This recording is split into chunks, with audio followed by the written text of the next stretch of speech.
ओम शांति। मित्रों, आज मैं आपको अध्यात्म के क्रम में ये बताना चाहता हूँ कि जब हम किसी का भला करते हैं तो ये हमें नहीं सोचना चाहिए कि हम उसके ऊपर कोई उपकार कर रहे हैं, क्योंकि ये उपकार की रचना और ये भले की रचना भी ईश्वर ने ही किया है। कैसे?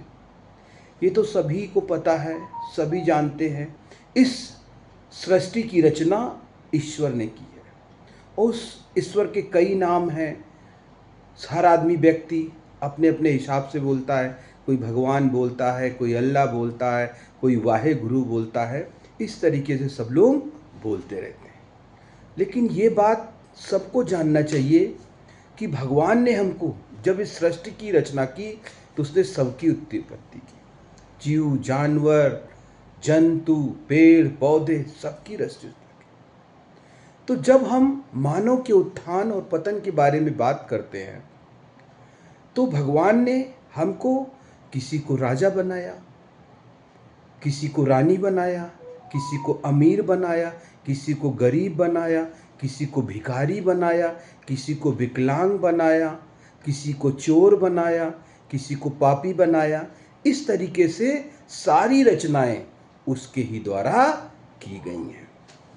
चूँकि जब इस सृष्टि की रचना की उन्होंने तो उनके पास एक ही जिम्मेदारी भी थी कि अगर हमने यहाँ पे किसी को भेजा है तो ये उसका फर्ज बनता है कि इस ब्रह्मांड में आने के बाद वो सबका ख्याल भी रखें।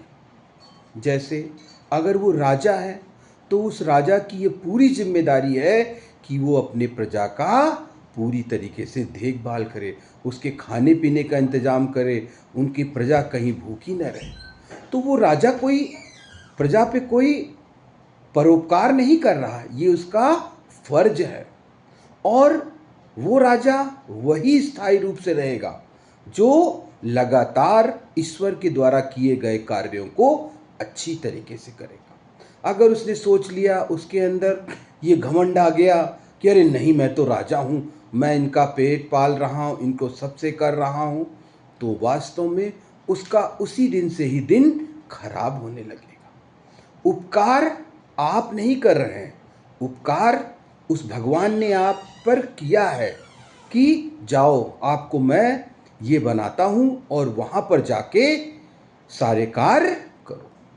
तो मैं यही कहना चाहता हूँ कि इस सृष्टि में भगवान ने जिसको जैसे भी जिस रूप में भेजा है उसका ये फर्ज बनता है कि उसको जो कार्य दिए गए हैं उसको वो नित्य रोज, नित्य दिन, नित्य प्रति ईमानदारी से करे। वो कहीं ये न सोच ले कि हम किसी पर उपकार कर रहे हैं। उपकार तो इस भगवान ने बनाया है जो आपको इस लायक बनाया है।